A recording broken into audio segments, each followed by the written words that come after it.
Nafkah wajib itu berdasarkan keterangan para ulama itu ada 5 perkara ini wajib ditunaikan oleh seorang suami kepada istri. Apa itu? Yang pertama, al-maskanu as-salihu alladhi tusanu fihi hurmatuz zaujati wal aulad wa sihhatuhum wa karamatuhum. Pertama, tempat yang layak. Tidak mesti mewah, tidak mesti punya sendiri, bisa nyewa, bisa dalam bentuk rumah atau kos-kosan, tapi layak dihuni, di mana rumah itu bisa menjaga kehormatan istri dan anak-anak dan menjaga kesehatan dan kemuliaan mereka. Ini yang pertama. Artinya kalau rumah itu tidak layak, maka tidak sah nafkahnya. Antum letak istri antum di gubuk tengah sawah, atapnya pakai jerami, kalau hujan bocor, nggak layak lah kan gitu. Jadi yang layak. Yang kedua, al-libasu as-salihu alladhi yasunuhum minal ibtidhali wa yadfa'anhum adal harri wal bardi. Pakaian yang bagus. Ya tidak mesti baru pakaian itu, yang jelas layak dipakai, sehingga dengan pakaian itu bisa tertutup aurat-auratnya dan dia bisa menjaga diri dari panas dan juga dinginnya cuaca, dan harus sesuai dengan kebiasaan, karena ada pakaian yang dilarang kan gitu. Kemudian yang ketiga, at-ta'am wasyarab, makan dan minum yang bisa menyehatkan badan, menghilangkan penyakit, makanan yang biasa dimakan orang-orang. Ini yang ketiga. Kemudian yang keempat, al-ilaj, perobatan. Kalau seandainya istri sakit, bawa ke rumah sakit atau diberikan obat-obatan, antum beli di apotek. Jangan sampai kemudian istri sakit dibiarkan saja, biar aja lah, biar mati gitu, biar cari lagi gitu. Ya. Kemudian yang terakhir, masarifu ta'limil aulad, biaya pendidikan dan perawatan anak-anak. Ini wajib hukumnya. Adapun dalil dari kelima perkara ini, pertama, bicara soal tempat tinggal.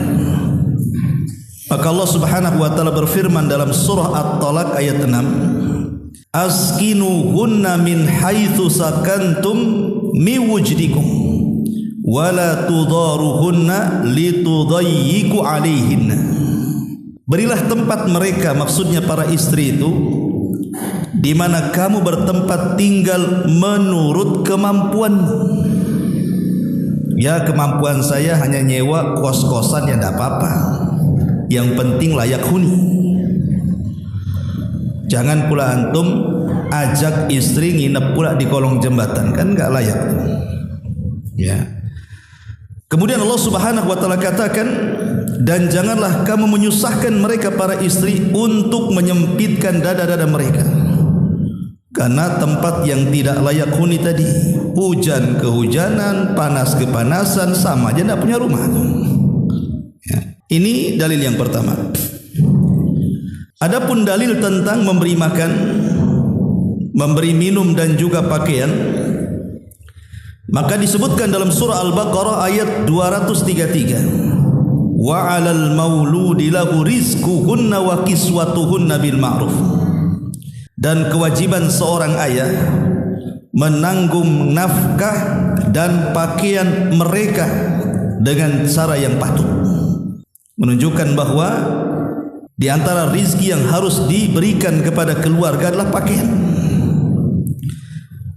Kemudian juga Allah Subhanahu wa taala atau Nabi SAW pernah ditanya dari hadis Muawiyah Al-Qushairi radhiyallahu anhu yang mengatakan, "Ya Rasulullah, ma haqqu zaujati ahadina alaihi?" Rasul, kewajiban suami kepada istri itu apa? Maka Rasul mengatakan, "An tut'imaha idza ta'imta." Kau beri makan istrimu sebagaimana makanan yang kau makan. Wa taksuha idza iqtasaita, beri pakaian sebagaimana engkau juga berpakaian. Wala tadribil wajha, jangan pukul wajahnya. Wala tuqabbi, jangan menjelek-jelekannya. Wala tahjur illa fil baiti, dan jangan kau tinggalkan menghajar ataupun berikan pelajaran kecuali di dalam rumahnya. Ini dalil yang kedua, ketiga dan keempat. Dalil ketiga ya. Pertama apa tadi? Memberikan tempat tinggal. Yang kedua memberikan makan minum. Yang ketiga memberikan pakaian. Kemudian yang keempat mengobati kalau sakit. Dan itu kasusnya kepada Utsman bin Affan. Jadi Utsman bin Affan itu ketika perang Badar dia tidak ikut. Padahal itu kan perang besar ya kawan. Dan itu perang perdana. Tapi ketidakikutannya Utsman bin Affan dalam perang Badar itu karena perintah Nabi agar Utsman merawat istrinya Ruqayyah putri Nabi yang sedang sakit. Dan Rasul berjanji akan mendapatkan bagian hasil perangnya. Menunjukkan Utsman tidak ikut perang Badar yang besar keutamaannya itu karena merawat istri yang sedang sakit. Dan yang terakhir masariful aulad, memberi nafkah kepada anak-anak sampai mereka balik. Ya. Atau kalau setelah balik juga dia belum bisa mencari uang sendiri, maka tetap wajib orang tuanya sampai dia mampu mencari nafkahnya sendiri. Baik itu nafkah wajib. Suami tidak boleh lepas dari 5 perkara ini. Lalu kapan suami itu tidak wajib memberikan nafkah? Ini pembahasannya. Yang pertama, di dalam Al-Quranul Karim Allah Subhanahu wa ta'ala bercerita soal nusuz. Nusuz itu artinya durhakanya seorang istri kepada suami. Lah ketika seorang istri itu durhaka kepada suami, maka tidak wajib seorang suami itu memberikan nafkah kepada mereka. Masalahnya kedurhakaan seperti apa? Seorang suami itu tidak wajib berikan nafkah. Dari kalimat nusuz ini. Ini yang pertama, izharul istighfafi bizauji au sabbuhu au syatmuhu, menampakkan seseorang istri merendahkan suaminya. Jadi istri itu sangat merendahkan suaminya. Mungkin dengan cara mudah menghinanya ataupun mudah mencacinya. Jadi seorang suami itu tidak punya harga karena bisa dicaci, bisa dimaki oleh istrinya tuh.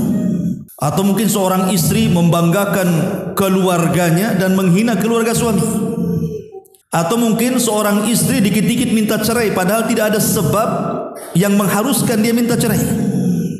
Atau mungkin seorang istri mengangkat suaranya di atas suara suaminya dengan menghina, umpamanya suaminya nyewakan rumah. Apa ini rumah ini? Kenapa enggak rumah besar saja? Padahal itu kemampuannya. Dibelikan pakaian apa ini bang? Ini pakaian di second yang bagus lah, yang branded, yang merek-merek. Nah, ini kemampuan suaminya. Ya.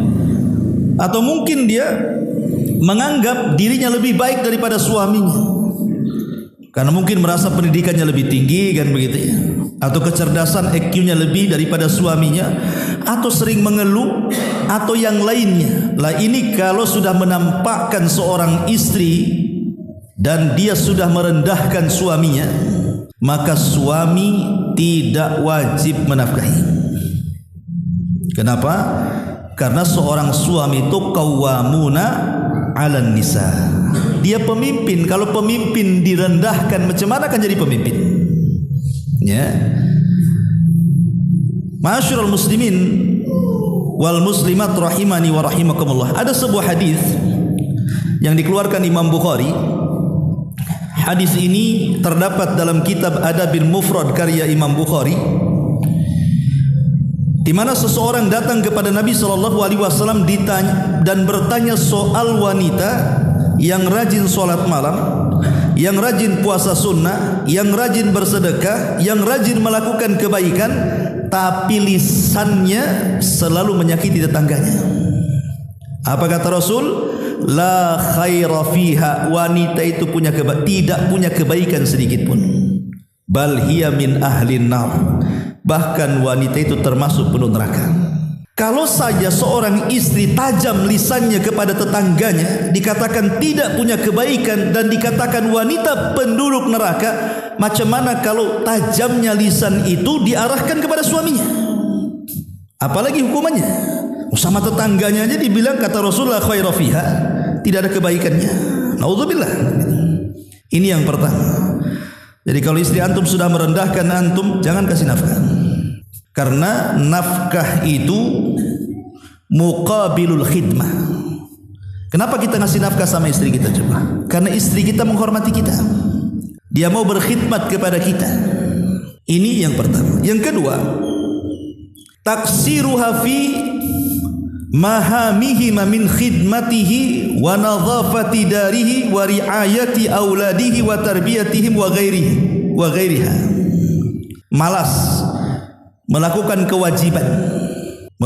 kewajiban dalam rangka membantu suaminya, seperti malas tidak mau masak, malas tidak mau nyuci, malas tidak mau membersihkan rumah. Suami masuk rumah kayak kapal pecah, ya. Ataupun tidak mau merawat anak-anaknya, tidak mau menterbiah mereka. Suami datang jauh-jauh lapar, masuk rumah tak ada yang dimakan pula. Setiap masuk rumah COD aja bang katanya. Setiap masuk rumah COD lagi, berkiamat COD. Ma'asyiral muslimin yang dimuliakan Allah Azza wa Jalla. Ma'asyiral muslimin, bahwa Imam Ibnul Qayyim rahimahullahu taala mengatakan, apa kata Imam Ibnul Qayyim? Saya baca perkataan beliau. Kata Imam Ibnul Qayyim rahimahullahu taala, menukilkan pendapat beliau, fas-sahihu min aqwalil ulama annahu yajibu 'alal mar'ati an takhduma zawjaha. Maka kewajiban bagi seorang wanita adalah berkhidmat kepada suaminya. Berkhidmat kepada suaminya maksudnya apa? Beliau menjelaskan, baik dalam masalah memasak, masuk di dalamnya, mencuci pakaian suaminya, masuk di dalamnya, merawat anak-anak, masuk di dalamnya. Dan itu berdalil dengan kisah daripada Fatimah. Bayangkan, Fatimah itu anak daripada Nabi, putri Nabi loh Fatimah itu. Disebutkan Fatimah ini satu hari dia mengadu kepada Aisyah karena kecapean. Dia yang cari kayu bakar ke hutan, kemudian dia masak roti untuk suami dan anak-anaknya, mencucikan pakaiannya, membersihkan rumahnya, lelah letih. Akhirnya kemudian Fatimah ini ingin santai-santai lah, maksudnya kalau ada pembantu kan enak gitu kan, bisa dia tenang-tenang, bisa dia istirahat, bisa dia tidur. Jadi datang kepada Aisyah supaya menyampaikan keinginannya, dia ingin pembantu. Maka Aisyah menyampaikan kepada Nabi. Maka Nabi pun langsung datang kepada Fatimah yang ketika itu berada di samping suaminya Ali. Apa kata Rasul? Ala adullukuma ma khairun lakuma mimma sa'al tahuma mimma sa'al takuma. Kata Nabi SAW, ala adullukuma, maukah kutunjukkan kepada kalian berdua, ala ma huwa khairun lakuma, terhadap perkara yang jauh lebih baik dari kalian berdua, apa yang kalian minta dari pembantu itu. Maka Ali radhiyallahu anhu dan Fatimah senang, apa itu wahai Rasul yang lebih baik daripada punya pembantu itu? Maka Rasul mengatakan, idza awaituma madaji'akuma fasabbihallaha 33, wahmada thalathan wa thalathin wa kabbira arba'an wa thalathin fahuwa khairun lakum min khadim. Kata Nabi SAW, bertasbihlah kepada Allah 33 kali ketika beranjak ke pembaringanmu. Kemudian memujilah Allah dengan mengatakan alhamdulillah 33 kali dan bertakbirlah dengan mengatakan Allahu Akbar 34 kali, jadi 100. Itu lebih baik daripada engkau punya pembantu katanya. Milih mana? Maka mereka mengatakan kalau gitu milih yang kedua, tak jadi minta pembantu, malah milih zikir ini. Dan kalau antum praktekkan kepada istri antum, sini duduk, dek, mau pembantu atau abang ajarkan zikir 3 ini, milih mana? Kira-kira istri antum milih mana? Pasti pilih pembantu kan itu ya. Ya gak yakin milih zikir ya. Jadi intinya bahwa di sini lihat bagaimana keduanya akhirnya apa? Tidak memilih pembantu, dan Fatimah tetap seperti itu. Memasak, mencuci, mencari kayu lagi. Sekarang sudah enak loh, tidak perlu cari kayu bakar. Pakai kompor gas, tinggal cetek kan itu. Sekarang belanja nggak usah jalan ke pasar COD. Sekarang peralatan rumah tangga itu semua pakai mesin. Allah mudahkan semuanya. Coba bayangkan, tidak perlu capek lagi. Lah di sini pun tetap saja masih malas kan. Kalau istri tidak mau masak, tidak mau nyucikan pakaian antum, tidak mendidik anak-anak antum, jangan antum kasih nafkah. Ini kata ulama. Ya. Kecuali kalau sekali-kali, kata Syekh Utsaimin, sekali-kali mungkin karena capek dia tak masak, karena ada udzur syar'i dia tak masak, ya tidak berdosa. Namanya manusia, kadang ada sakitnya, kadang ada lelahnya, kadang ada capeknya, kadang ada bosannya kan begitu. Tapi kewajiban yang lebih banyak harus dilakukan adalah berkhidmat kepada suaminya. Itu pahala bagi dia itu yang mengalir. Ini yang kedua. Yang ketiga, man'uhu minal jima' wal mubasyarah biduni udhrin masyru'in. Ketika seorang suami mengajak istrinya untuk melakukan hubungan, tentunya suami istri, tiba-tiba kemudian istri menolak tanpa ada udhur syar'i. Maksudnya udhur syar'i itu seperti apa? Udhur syar'i itu boleh jadi mungkin istrinya lagi haid, istrinya lagi nifas, istrinya lagi sakit parah kan itu ya. Jadi kalau ada udhur syar'i, ya wajar dia nolak. Tapi kalau tidak ada udhur syar'i, hanya takut besoknya mandi takut dingin, nah itu bukan udhur syar'i. Kalau mandi pun gak akan mati dia ya. Ataupun karena malas, gak ada moodnya kan gitu kan. Atau karena lagi tengkaran bahasa kita ya, lagi gak enakan dengan suaminya, lagi marah-marahan, tak mau dia. Lihat para istri, Nabi SAW mengatakan, la yahillu limra'atin idza da'a ar-rajulu imra'atahu ila firashihi fa'abat an taji'a la'anathal malaikatu hatta tusbiha wa fi riwayatin kana alladhi fis sama'i sakhitan 'alaiha hatta yarda anha. Apabila seorang suami mengajak istrinya untuk berhubungan, tiba-tiba ditolak tanpa udzur, malam balik punggung dia, maka apa kata Nabi SAW? Malaikat akan melaknat dari mulai dia menolak sampai subuh. Ustaz, bagaimana kalau nolaknya siang-siang? Ini kan cerita malam nih. Kan umumnya suami kan kerja dari pagi sampai sore, jadi ketemu istrinya kan malam-malam. Jadi hadis ini konteksnya malam kan. Malaikat akan melaknat dia sampai subuh. Berarti kalau saya nolak siang-siang tak apalah kan gitu. Kan malam-malam yang dilaknat. Nah, itu mantiknya. Ada hadis lain. Kata Nabi SAW, kana alladhi fis sama makhluk yang ada di langit. Siapa? Para malaikat. Sakhitan 'alaiha, dia murka kepada istri tersebut, hatta yarda anha, sampai dia ridha dan mau diajak berhubungan. Ini tidak ada kalimat malam, tidak ada kalimat subuh.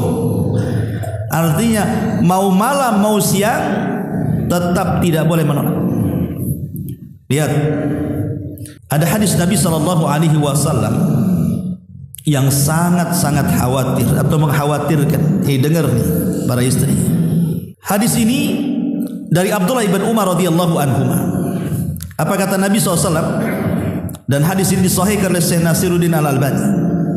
Ithnani la tajawaza salatuhuma ru'usahuma. Dua manusia, solat keduanya tidak akan diangkat sampai di atas kepalanya. Artinya ditolak solatnya. Solatnya ditolak loh.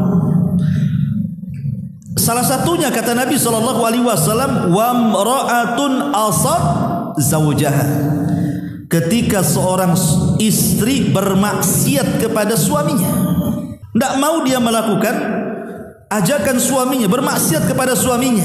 Lihat, solatnya nggak akan terangkat sampai di atas kepalanya. Bahkan lebih dari itu, wanita yang seperti ini tidak akan merasakan manisnya iman. Kata Nabi SAW, la tajidu imra'ah halawatal imani hatta tu'addiya haqqa zawjiha. Kata Nabi SAW, seorang wanita tidak akan merasakan manisnya iman sampai dia melaksanakan hak dia kepada suaminya. Ngeri ikhwatu fiddin, muliakan Allah Subhanahu wa ta'ala. Ini yang ketiga. Yang keempat, jadi kalau istri ini udah nolak-nolak antum, jangan kasih nafkah ya. Yakin antum? Ini kata ulama, jangan kasih nafkah. Kenapa? Karena nafkah ini salah satunya apa? Kenapa antum kasih nafkah? Karena dia melayani antum di kasur antum. Kalau dia tidak mau melayani antum di kasur antum, jangan kasih nafkah, karena memang nafkah itu untuk itu. Maaf ya, seandainya antum datang ke lokalisasi saja, kemudian antum ingin berzina, bayar nggak antum? Bayar. Kalau dilayani, kalau nggak layan, antum nggak bayar kan? Itu kepada wanita pelacur. Maka begitu juga seorang suami, demikian. Jadi nafkah itu karena muqabil al-khidmah, karena memang istrinya melayan suaminya, maka suami ngasih nafkah. Ya, nafkahnya sesuai dengan kemampuan. Jangan dikiaskan dengan wanita-wanita yang tidak benar. Ya, bang, kamu melakukan hubungan dengan saya sehari 3 kali loh, pagi, siang, sore. Saya baca di online itu kalau booking wanita nggak benar itu 1 juta. Bankrupt lah. Nggak begitu hitung-hitungannya. Ya. Ma'asyiral muslimin wal muslimat rahimani wa rahimakumullah. Ini yang ketiga. Yang keempat, as-safaru biduni idni, kadzalikal amalu biduni idni, kadzalikal khuruj minal baiti biduni idni. Pertama, safar.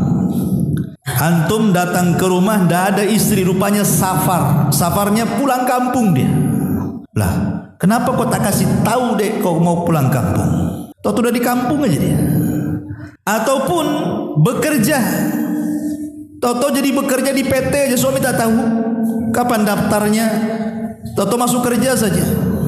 Ataupun yang lebih dekat, keluar rumah, entah ke tetangganya, entah ke kawannya, entah ke kerabatnya, suami tak tahu dan tidak memberikan izin. Kalau seandainya istri safar tanpa izin, bekerja tanpa izin, kemudian juga keluar tanpa izin, main-main di kawannya, antum jangan kasih nafkah. Kenapa? Jangankan suami istri keluar, seandainya istri tak keluar, suami masih ada. Kebetulan hari Senin atau hari Kamis, atau Ayyamul Bid tanggal 13, 14, 15 itu kan ada puasa-puasa sunnah di situ. Ini si istri kalau nekat puasa sunnah, kemudian suaminya tidak bekerja, ada di rumahnya, maka dia tidak boleh puasa kecuali dengan izin suaminya. Jadi kalau suaminya tidak mengizinkannya, kemudian suaminya minta jatah, maka wajib dibatalkan puasanya. Kenapa? Karena ajakan suami itu wajib dan pahalanya lebih besar, sementara mempertahankan puasa sunnah hanya sunnah saja. Tentu yang wajib didahulukan dibandingkan yang sunnah. Makanya Rasul mengatakan la yahillu limra'atin antasuma wa zawjuha syahidun illa biidzni. Tidak boleh seorang wanita, tidak halal, tidak haram, haramlah hukumnya. Kalau istri masih mempertahankan puasanya sementara suami minta dia tak mau, haram, berdosa puasanya, bukan berpahala. Ketika suaminya ada kecuali dengan izinnya. Kalau nggak diizinkan ya jangan. Karena seandainya dia menemani suami tidak berpuasa itu lebih besar pahalanya dibandingkan dia nekat dengan puasa sunnahnya. Lain kalau istri ini sedang qadha puasa Ramadan. Jangan coba-coba antum ganggu. Karena qadha puasa Ramadan wajib. Ya wajib ketemu wajib kan begitu. Ini hak Allah, ini hak hamba. Hak Allah lebih utama kan gitu. Ini yang keempat. Yang kelima, al-imtina'u anis sakani ma'az zawji biduni udhrin masyru'in aw mana'ahu waliyuhu aw mana'uha waliyuha. Tidak mau diajak pisah dengan suami, maksudnya diajak pisah dari rumah mertuanya ke rumah suaminya, atau umpamanya walinya menghalang-halangi anak putrinya untuk dibawa suaminya. Karena ada tuh kasus seperti itu, umpamanya suaminya kebetulan dapat kerja di luar kota dan kerjanya itu kan cukup lama, entah sampai berbulan-bulan atau bertahun-tahun. Jadi suaminya itu tak mau kehilangan istrinya, lah diajak, ayo deh ke tempat abang kerja di sana. Jadi abang nggak bolak-balik pulang kan gitu, ngabisin ongkos. Ah nggak mau, masih enak di sini di rumah orang tuanya, atau orang tuanya pula yang melarang. Nggak usahlah, biar anakku di sini saja, kau kerja, kau tinggal bolak-balik aja ke sini. Ya, ini kalau dia nggak mau diajak oleh suaminya untuk pindah rumah, atau walinya melarang dia ikut suaminya pindah rumah, gugur nafkahnya antum. Nggak perlu kasih nafkah. Ya, ini yang keberapa? Yang kelima. Yang keenam, al-mailu ila rajulin ghairi zawjiha au idkhalir rajuli man hadzaraha min dukhuli baitihi li su'i khuluqihi atau li su'i khuluqiha.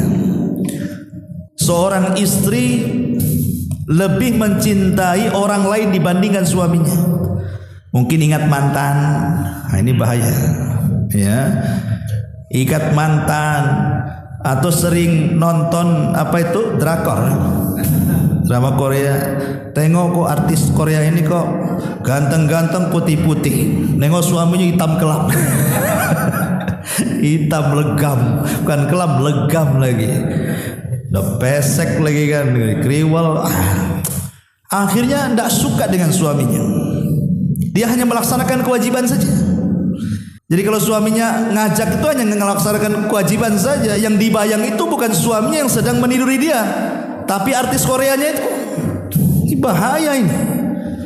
Itu meremehkan suaminya kan begitu. Makanya ini para istri itu janganlah nonton-nonton kayak gitu itu. Akhirnya apa? Angan-angannya tinggi itu. Angan-angannya terlampau tinggi jadinya. Ataupun umpamanya membanding-bandingkan pula suaminya dengan suami tetangganya. Membanding-bandingkan suami dia dengan tetangganya. Tengok umpamanya suami tetangganya rajin bekerja, ya, kemudian juga ganteng, banyak uangnya, menghina istrinya. Bang, tengok tuh suami orang tuh, abang udah jelek, udah punya uang, kerja, dan begitu seterusnya. Ya, bagaimanapun itu suami itu sudah takdirnya. Di dunia ini tidak ada yang sempurna. Contoh kasus ya. Dahulu di zaman Nabi SAW ada seorang sahabat namanya Thabit ibn Qais al-Mushammas. Thabit ibn Qais al-Mushammas. Orangnya pendek, hitam, kriwel, tak ganteng. Enggak ada ganteng-gantengnya sama sekali. Hitam lagi.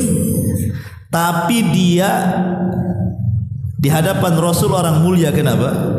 Karena dia seorang penyair Nabi. Thabit ibn Qais al-Mushammas ini bahkan juru bicara Nabi. Juru bicara Nabi kan orang dekat Nabi, namanya juru bicara. Lihatlah kalau kepresidenan ada juru bicara itu, dia aja yang ngomong di televisi. Ah, itu Thabit ibn Qais al-Mushammas. Istrinya cantik secantik-cantiknya. Istrinya, itulah nasib orang ganteng. Istrinya jelek biasanya. Nasib orang jelek pula istrinya cantik. Iya, lah itu sudah seleksi alam kata. Maksud saya begini. Jadi istrinya ini kalau melihat suaminya Thabit ini sedang berjalan dengan kawan-kawannya, jelek sendiri. Oh, suami saya hitam sendiri. Gitu. Kok jelek sendiri, yang lain kok ganteng-ganteng, tinggi-tinggi, putih-putih, suami suka jelek sendiri. Lama karena dibanding-bandingkan dengan kawan-kawannya, hilang cintanya. Sudah tidak suka dengan Thabit. Jadi dia hanya melayani sebagai istri, hanya berkewajiban saja, tidak ada nikmat-nikmatnya. Akhirnya datang kepada Rasul si istrinya Thabit. Rasul, aku tidak mencela suami saya dari agamanya. Kalau agamanya top, marko top, saya enggak cela agamanya Rasul.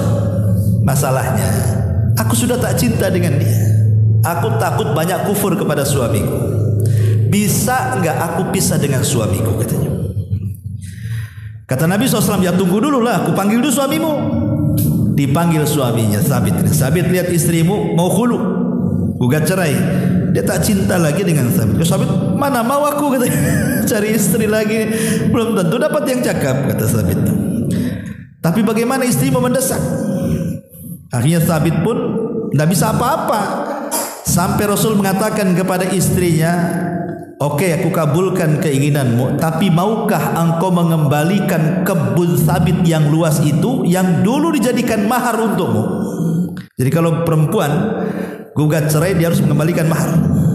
Makanya antum kalau kasih mahar jangan rendah-rendah, nanti mudah dibalikinnya. Nih bang, alas seperangkat alas sholat ambil. Tapi kalau maharnya Avanza, mikir dia, mak, nanti jalan kaki saya, tak jadilah. Gitu ya. Jadi akhirnya kemudian cerai, betul-betul cerai. Akhirnya mantan istri Thabit ini setelah jadi janda dan selesai masa idahnya, nikah lagi sesuai dengan bayangan dia, kriteria dia. Memang dapat suami yang ganteng, yang putih, ya sesuai di kriteria dia. Betul-betul Allah takdirkan seperti itu. Tapi dia kecewa. Apa kecewanya? Suami yang barunya sak ganteng-gantengnya tidak bisa memuaskan di ranjangnya. Tapi Thabit walaupun tak ganteng, puas pula dia. Nyesel dia. Nyesel akhirnya. Dia berusaha untuk cerai dengan suami yang kedua lagi, coba. Ingin balikan dengan Thabit, tapi Thabit tak mau. Kan? Ini terjadi kan di zaman Nabi seperti ini. Ya, maka ma'asyiral muslimin yang dimuliakan Allah Azza wa Jalla, kalau istri ini sudah mulai menyukai laki-laki lain, jangan antum kasih nafkah. Antum terhina di mata dia. Ceraikan wanita seperti ini. Cari yang lain yang bisa menghormati kita. Para suami. Ini yang ke-6. Yang ke-7,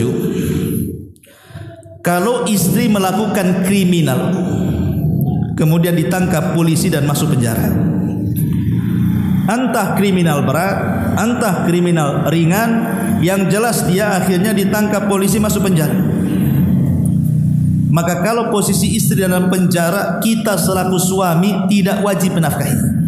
Tapi tidak sebaliknya. Kalau suami dapat kriminal masuk penjara, tetap istri boleh menuntut hak nafkahnya. Mungkin dengan cara hutang dulu sampai suami penjara, ini bang hutangmu. Ya, itu boleh. Tapi kalau istri yang masuk penjara, tidak ada kewajiban suami berikan nafkah. Karena dia melakukan kriminal, memalukan keluarga. Ya. Ini yang ketujuh.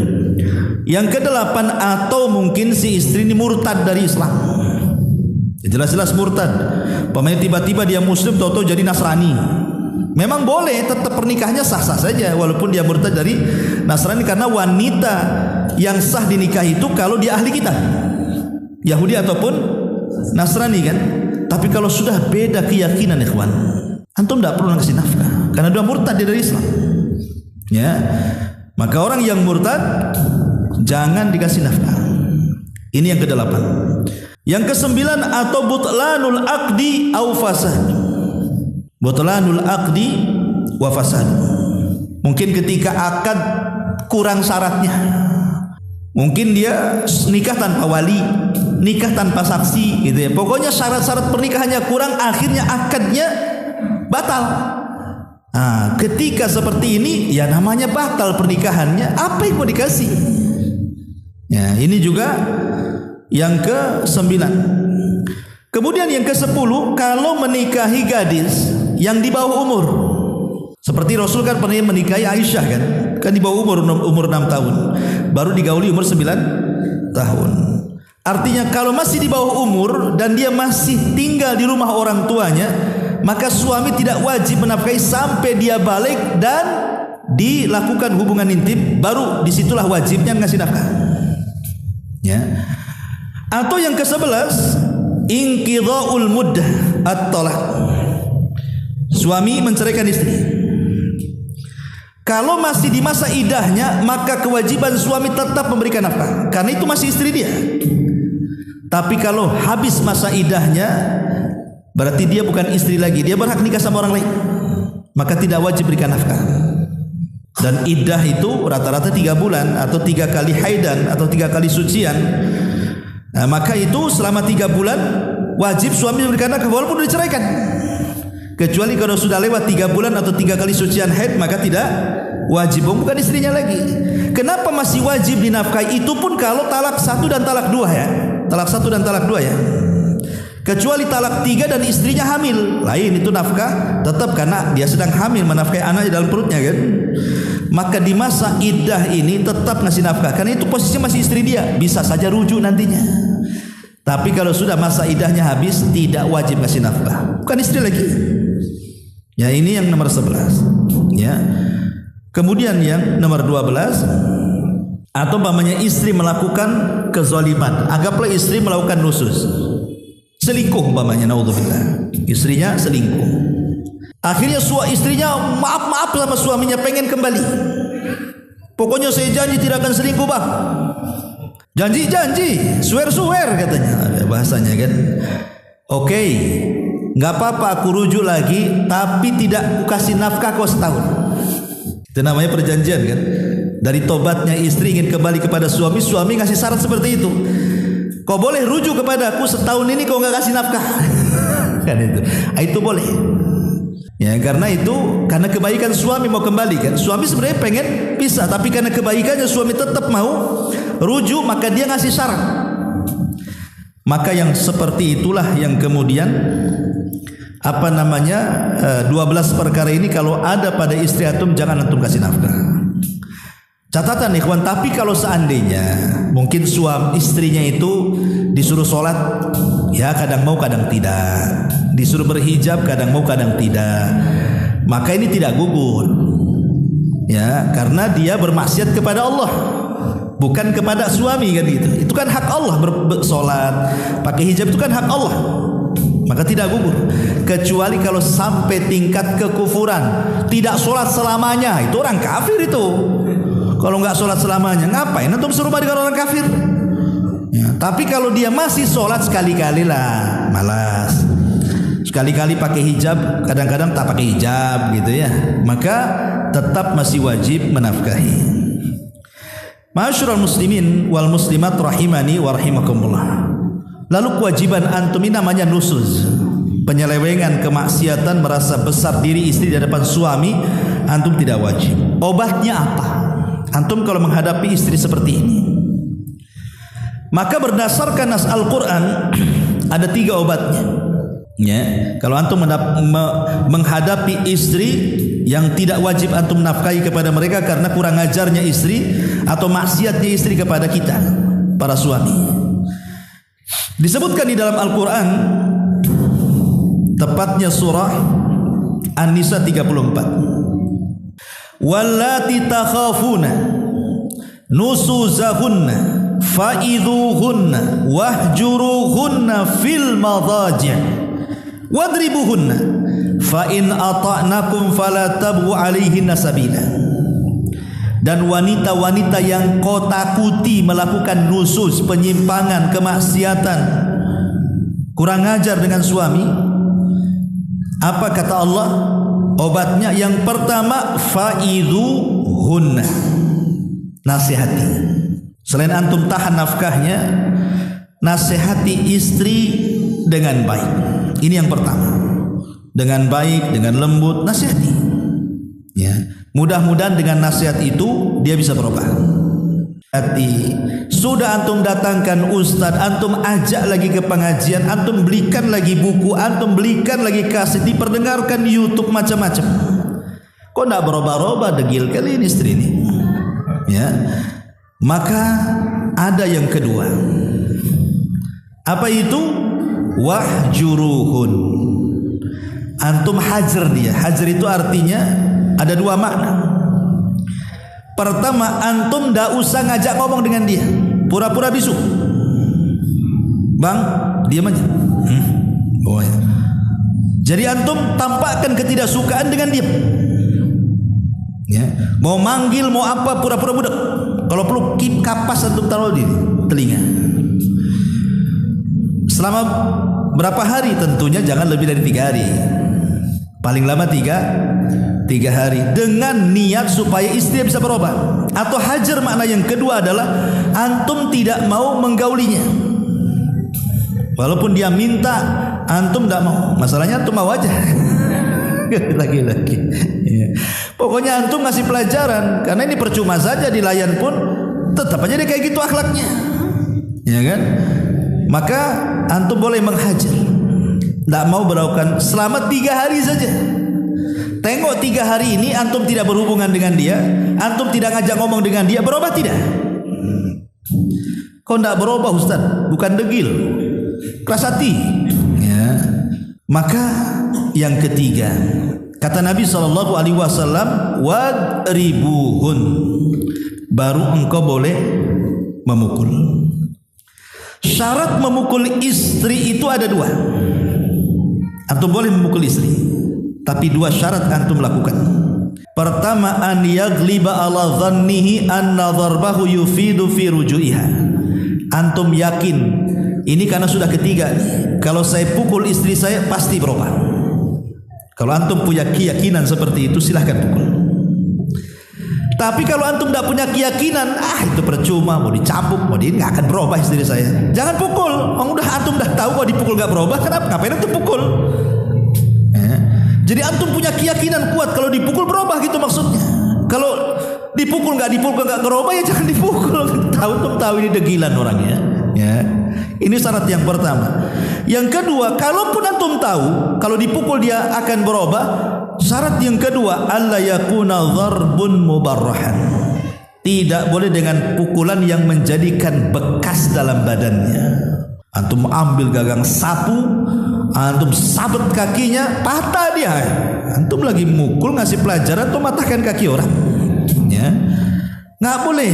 Antum boleh mukul tapi jangan berbekas. Makanya jangan berbekas. Yang kedua, alla yakuna dharba ghairu mubarrihan, dan juga jangan dipukul di areal wajah, karena wajah itu kehormatan. Kalau mukul daerah yang lain, paha ya kan, ya pukulannya pun mungkin pakai bantal guling gitu ya. Tapi kalau bantalnya ada batunya, payah juga kan ya. Intinya jangan luka suami istri itu yang kita pukul, jangan ada luka ya. Itu 2 syarat dibolehkan. Kenapa? Karena sudah klimaks. Ustaz udah dinasihati, sudah juga dihajar, nggak ngomong sama dia, aku juga nggak mau hubungan sama dia, udah aku pukul juga tak mau juga. Yang keempat, Dalam ayat yang lain, fab'athu hakaman min ahlihi wa hakaman min ahliha. Utus keluarga suami, utus keluarga istri, berunding. Biar keluarga istri nanti menasihati istrinya, keluarga suami menasihati suaminya, supaya rujuk dengan berbagai macam pertimbangan. Udah dipertemukan dua keluarga besar, tetap juga mau cerai, ya sudah, mau diapakan lagi? Mungkin bukan takdirnya kan? Ya sudah, cerai. Mau diapakan lagi? Nah, ini solusinya. Dan yang terakhir, nasihat yang berharga untuk para istri. Ada sebuah hadis dari Bushair ibn Yasar dari Husain ibn Mihsan. Husain ibn Mihsan ini bercerita tentang bibinya yang datang kepada Nabi. Kemudian kata Nabi SAW kepada bibinya Husain ibn Muhsin ini, apa kata Rasul? Kata Nabi SAW, adzatu zaujin anti, kamu punya suami tidak? Qalat na'am, ya aku punya suami wahai Rasul. Kata Nabi SAW, kaifa kana, kaifa anti lahu, bagaimana sikap kamu dengan suamimu? Qalat, dia mengatakan, ma aluhu illa ma ajaztu anhu. Kata bibinya Muhsin, dia mengatakan, Husain ibn Muhsin dia, wahai Rasul, saya tidak pernah mengabaikan hak saya kepada suami kecuali terhadap sesuatu yang aku memang tidak sanggup melakukannya. Apa kata Rasul? Ini syahidnya. Kata Rasul kepada bibinya Husain ibn Muhsin ini, fangduri aina anti minhu fa innama huwa jannatuki wa nar. Perhatikan posisimu dari suamimu, kata Rasul, karena suamimu bisa menjadi sorga untukmu dan bisa menjadi neraka untukmu. Kalau seorang istri itu melaksanakan hak dan kewajibannya kepada suaminya, berarti suami sorga baginya.